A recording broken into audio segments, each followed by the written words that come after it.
Eu quero convidá-los ao Evangelho segundo Mateus, capítulo de número 14.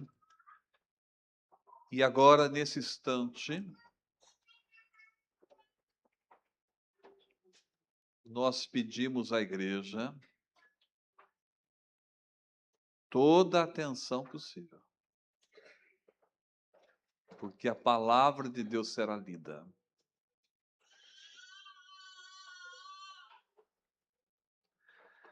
Evangelho segundo Mateus, capítulo 14, do versículo 22 até o 33, que é um texto bastante conhecido da palavra do Senhor. E eu vou ler aqui a palavra.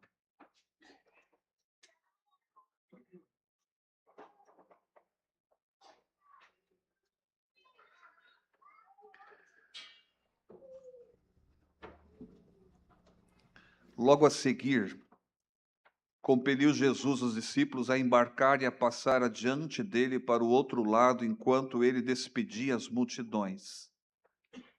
E despedidas as multidões, subiu ao monte a fim de orar sozinho. E caindo a tarde, lá estava ele só.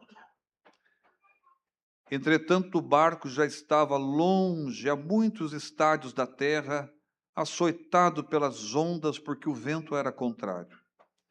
Na quarta vigília da noite, foi Jesus ter com eles, andando por sobre o mar, e os discípulos, ao verem-no andando sobre as águas, ficaram aterrados e exclamaram: é um fantasma! E tomados de medo, gritaram. Mas Jesus imediatamente lhes disse: tende bom ânimo, sou eu, não temais. Respondendo-lhe Pedro, disse: se és tu, Senhor, manda-me ir ter contigo por sobre as águas. E ele disse: vem. E Pedro, descendo do barco, andou por sobre as águas e foi ter com Jesus. Reparando, porém, na força do vento, teve medo e, começando a submergir, gritou: salva-me, Senhor.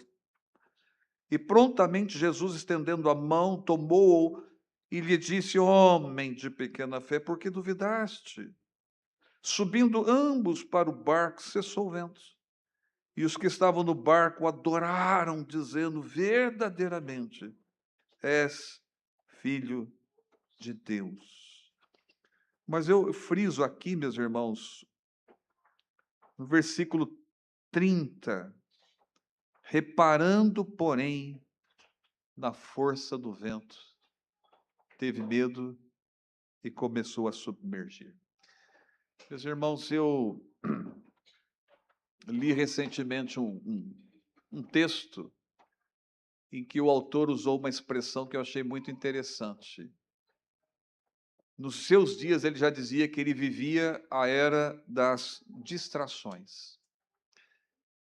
E eu fiquei pensando nessa palavra, né, a era das distrações. E quando eu li esse texto, um texto um pouco mais antigo, o autor já dizia que a sua era a era das distrações. Imagine, meus irmãos, nos nossos dias. Sendo que a gente tem um mundo de diversidade, tanta coisa ao nosso redor, circundante. O mundo é fragmentado por diversões, por atrações, por distrações. E o grande problema disso é que as distrações, elas muitas vezes, nos levam a um distanciamento de Deus. Esse é o grande perigo e a nossa reflexão gira em torno dessa temática, o perigo das distrações. As distrações são tantas no mundo que as pessoas chegam à compreensão de que a vida e o sentido da vida é aquilo que os latinos chamavam de carpe diem. É apenas curtir a vida pela vida. E esse não é o sentido da vida. O sentido da vida é viver para a glória de Deus e o bem do nosso próximo. Notem como é perigoso a distração. O texto que nós lemos mostra os discípulos no mar da Galileia e, de repente, houve uma mudança climática muda-se o tempo, forma-se uma ventania, uma tempestade se instala. E uma coisa que é inimaginável nesse texto é que no meio desse turbilhão, Jesus vem na alta madrugada, andando por sobre as águas, ao encontro dos seus próprios discípulos. O foco e a luz desse texto é a cristologia. Isso salienta o poder de Cristo, que tem sobre todas as coisas, ainda que seja um momento de tribulação na nossa vida.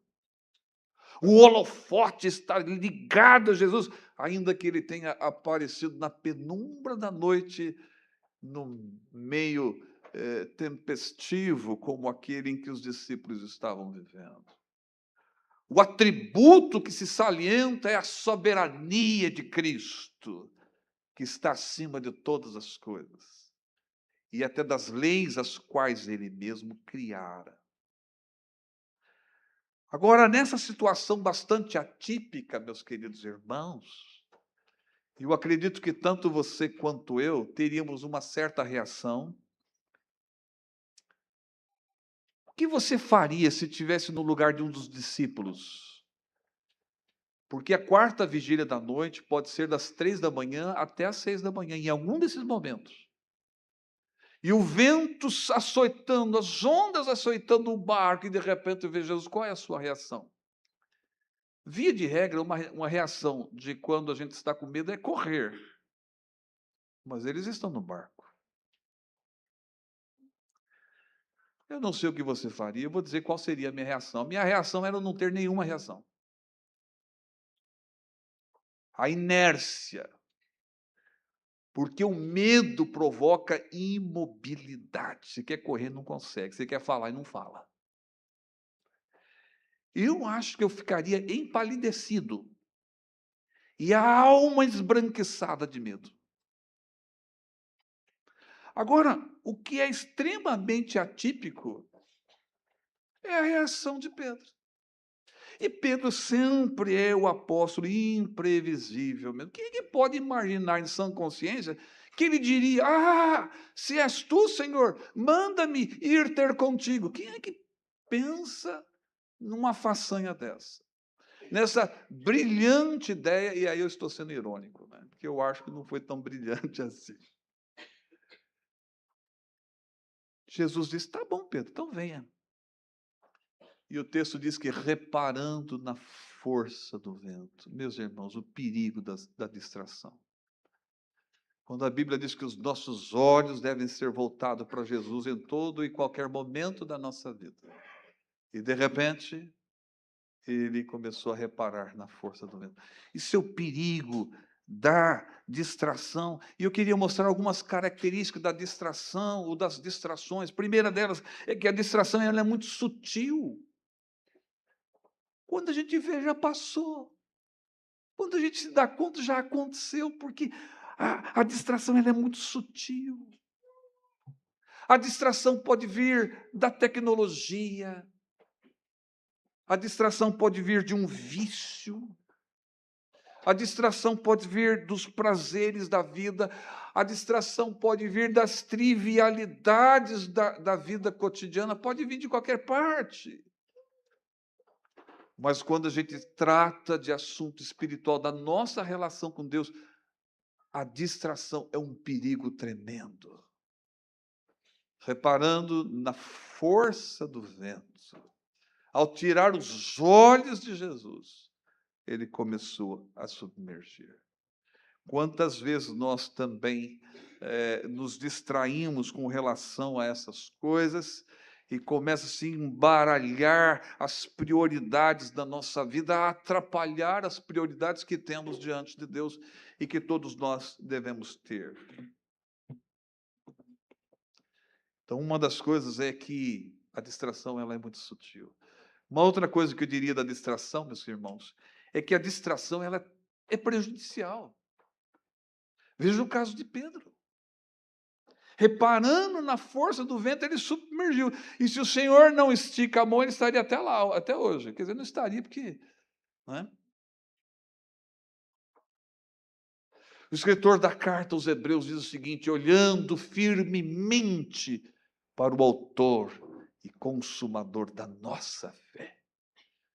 Ainda que seja no momento de tribulação, nós não podemos desviar de forma alguma, mas são as distrações. O perigo das distrações. Por isso que eu digo que a distração ela não é só sutil, mas ela é prejudicial.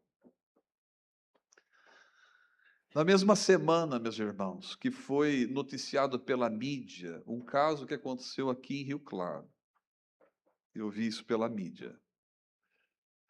Ao ter dado o diagnóstico de óbito a uma criança.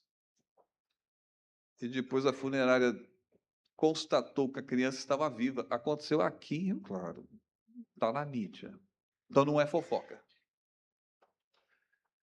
Na mesma semana, numa outra cidade, alguém é submetido a uma cirurgia e a cirurgia aconteceu bem. O médico fez muito bem o seu serviço e tudo mais.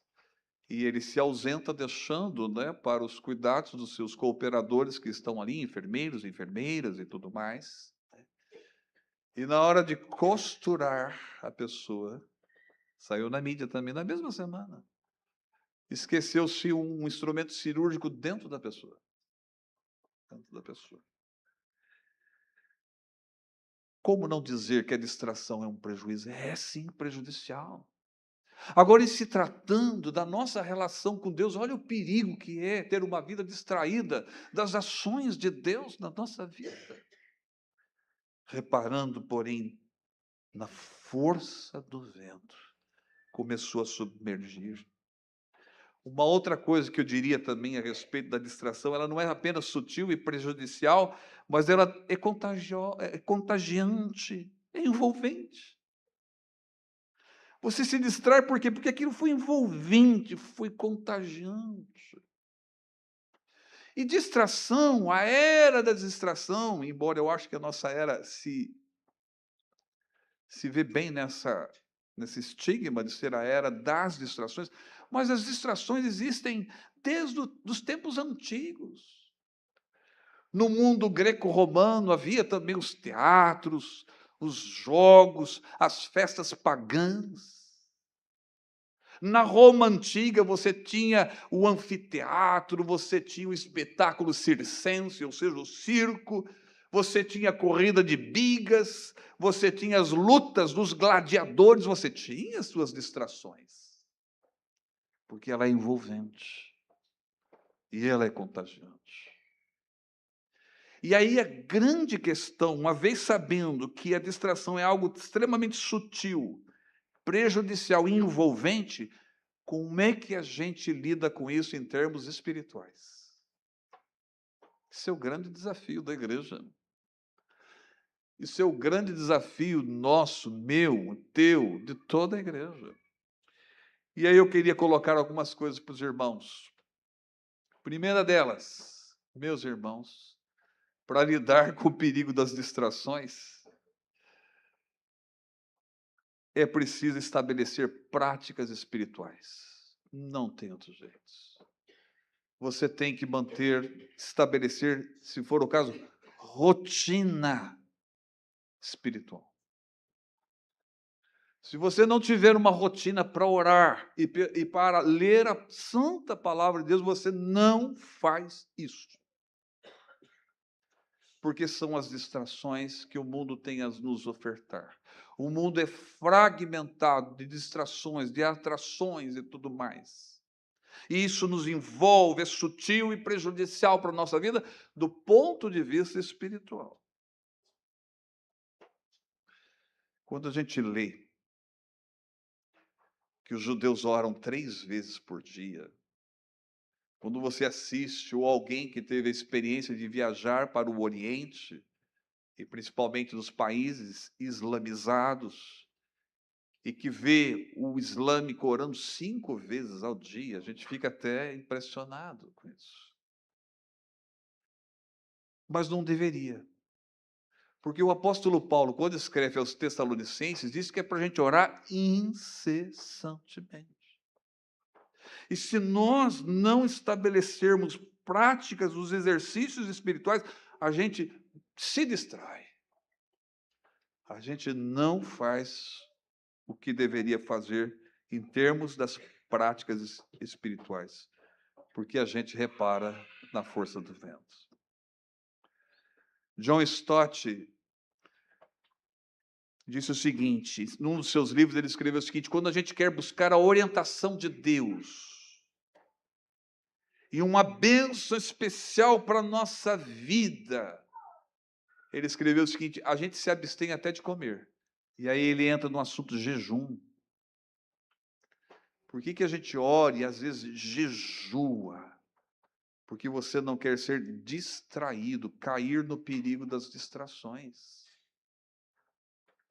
Por que a gente ensina na igreja as pessoas a orar? A gente costuma dizer o seguinte: vamos curvar nossa fronte e fechar nossos olhos. Eu não sei quem aqui que me falou que o seu filho ou sua filha um dia foi fazer oração e começou como o pastor dessa igreja faz. Vamos curvar a fronte e fechar os nossos olhos. Dentro de casa. Achei até uma graça isso. Né? Mas quando a gente diz para fechar os olhos, é para não cair no perigo das distrações. Imagina eu estou orando com... Não é que a oração com os olhos abertos seja errado. Se fosse isso, teríamos que arrancar o Salmo 121. Que é uma belíssima oração. Poética, maravilhosa. Mas imagine eu orando com os olhos abertos. Aí alguém se levanta, sai, tá? E eu estou orando e pensando, onde será que aquele miserável vai? Por que o outro levantou também? Por que não se assenta? Por que não assiste o culto? Por que não se aquieta? Eu vou prestar atenção? Não vou. E o que dizer da meditação, meus irmãos?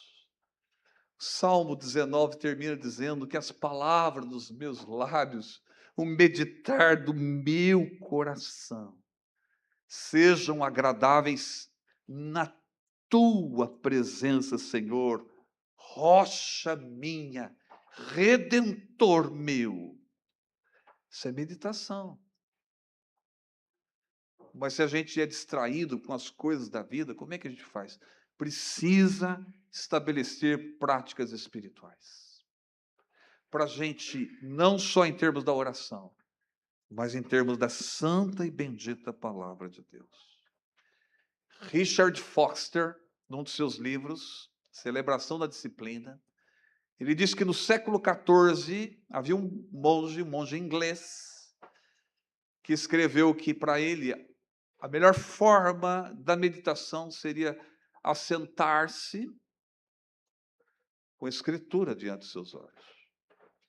Porque havia o hábito dos monges meditarem caminhando. E ele dizia que se ele fosse meditar caminhando, ele haveria de se distrair com as coisas.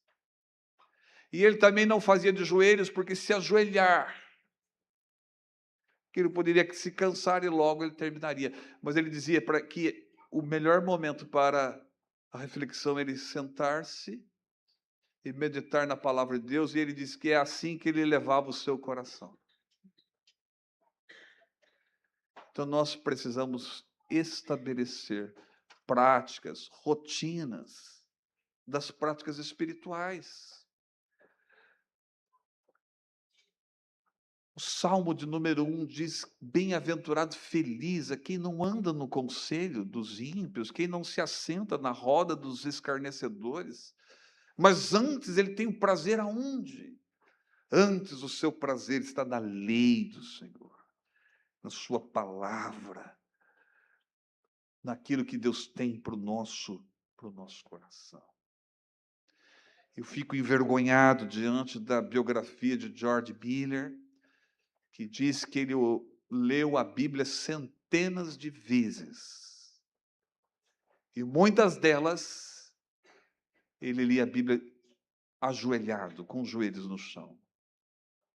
E eu fico envergonhado diante disso. Me envergonho, me apequeno. Porque uma coisa é eu me ajoelhar para ler. Jesus chorou. Acabou, fecha a Bíblia. Agora, se ajoelha para ler o Salmo 119 todinho. Aí depois você me diz. E ele fazia isso. Perigo das distrações, a gente tem que estabelecer práticas, rotinas dos exercícios espirituais. Por que a gente no culto, a gente ora e a gente expõe a palavra de Deus como estamos fazendo? Lendo, estudando, meditando. Porque o culto redunda para a glória de Deus. O piano, quando é tocado, os instrumentos, o grupo de louvor, as leituras, as orações, tudo é para a glória de Deus, não é para a distração de ninguém. E uma das coisas perigosas do que as igrejas têm feito hoje é no culto fazer aquilo que dá na telha. E isso distrai as pessoas. Eu vi na internet um culto que começava assim. Acho que entrou umas 50 mulheres, os vestidos, com um pandeiro na mão, pulando. E quando eu olhei, eu não sabia se era o culto, se era uma festa junina. Quando se reúne lá na frente, a regente do coro, ela fazia uma performance tão forte, que tem uma hora que parecia que ela estava brava, assim, que eu me lembrei do filme A Possuída. Porque não é compatível com o culto que... E uma hora, ela pulava, dançava e fez aquele passinho do Michael Jackson. Eu falei, mas é o Michael Jackson de Jesus aqui? Isso distrai as pessoas. E sabe o que aconteceu comigo? Aconteceu o que aconteceu agora. Eu ri naquele momento. Embora o riso e a alegria venha de Deus, porque alegrai-vos do Senhor, mas o culto não é circo. O que a gente faz aqui deve ser com muito respeito e adoração diante de Deus, porque é o Supremo Senhor que criou o universo. E que na sua graça e misericórdia Ele aceita o culto que nós estamos prestando, desde que seja em espírito e em verdade. O culto tem que ter a sua teocentricidade, sua cristologia límpida e pura. Segunda coisa, meus irmãos, que destaco, já finalizando, porque a gente vai para a ceia, né? Uma outra maneira de lidar com o perigo das distrações, porque o texto diz que Pedro, reparando na força do vento, se distraiu, né? É que a gente deve descansar em Deus mesmo nas tribulações. E eu vou mostrar para os irmãos. Às vezes a ansiedade faz a gente tomar caminhos aqui e ali, nos distrai a ansiedade no nosso coração. Quem é que disse que Pedro precisava ir até Jesus nesse momento? Se graça e misericórdia é o fato deles estarem na tribulação e o soberano Senhor é que veio ao encontro deles. Como um dia veio a nossa vida, que estávamos também em trevas escuras, na penumbra, e a graça veio e nos estendeu as mãos. Não havia mínima necessidade de Pedro ter saído daquele barco. Se és tu, manda que vai ter contigo, para quê? Bastava descansar em Deus, mesmo na tribulação, que eu sei que não é fácil. Como aquela frase latina, invocado ou não invocado, Deus está presente. Olha que brilhante frase latina. Invocado ou não invocado, Deus está presente. Quando eu olho para a vida de Jó, meus queridos irmãos, que tribulação este homem. E eu levei muito tempo para entender a epístola de Tiago, quando dizia que Jó, a paciência de Jó, eu não conseguia entender esse negócio de paciência de Jó. O homem sofreu barbaridades, fez de 16 a 20 perguntas a Deus: por quê, Senhor? Por quê, Senhor? Por quê, Senhor? De 16 a 20 perguntas. Mas do começo ao fim, esse homem esteve com Deus. não virou as costas, não se distraiu, não reparou na força do vento, ficou lá firme até o fim. Então, essa é uma das maneiras. Além das práticas espirituais, e que deve ser uma rotina na nossa vida, a gente precisa aprender a descansar em Deus, ainda que seja no meio das tribulações.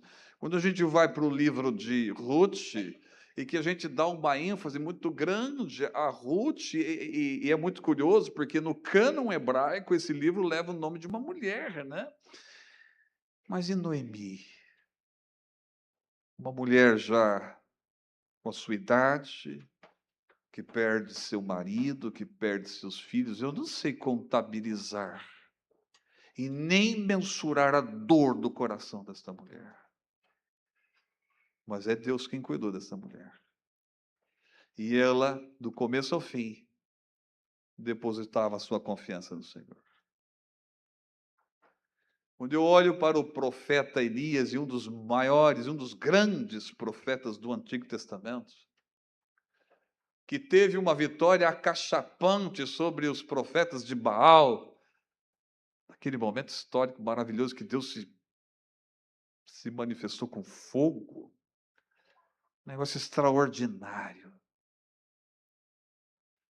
No capítulo seguinte, por causa de uma ameaça de morte, você tem o profeta Elias completamente numa tristeza tão profunda e numa depressão jamais vista. Isso pode acontecer com você, como tantas vezes acontece comigo. Ele se enclausurou, se amuralhou, se escondeu. Quem é que veio até ele? Quem é que veio e cuidou do profeta? Quem é que o tirou daquela depressão terrível? Deus. Não precisa das distrações. A Organização Mundial da Saúde diz que dos transtornos mais comuns no ser humano está a ansiedade e a depressão. Comum. E aí como a gente lida? Descanse em Deus, ainda que seja nas tribulações. Então, meus queridos irmãos, eu concluo a nossa palavra dizendo que as distrações existem, elas são sutis, prejudiciais e envolventes, cativantes muitas vezes. E a gente tem que tomar cuidado muito com as distrações, basta olhar pela vida de Pedro aqui nesse texto, cujo texto, a coisa maior e melhor é os atributos de Cristo, claro. O Jesus que está acima de todas as coisas, e na sua graça vem nas nossas tribulações, sem dúvida nenhuma. Mas note que, reparando na força do vento, olha as distrações, olha a distração. E aí, não tem outra maneira senão a prática dos exercícios espirituais, de colocar dentro de nós a rotina da oração, da leitura da palavra, e descansar em Deus, ainda que seja em meia à tribulação. E eu termino dizendo que Deus nos ajude. Amém.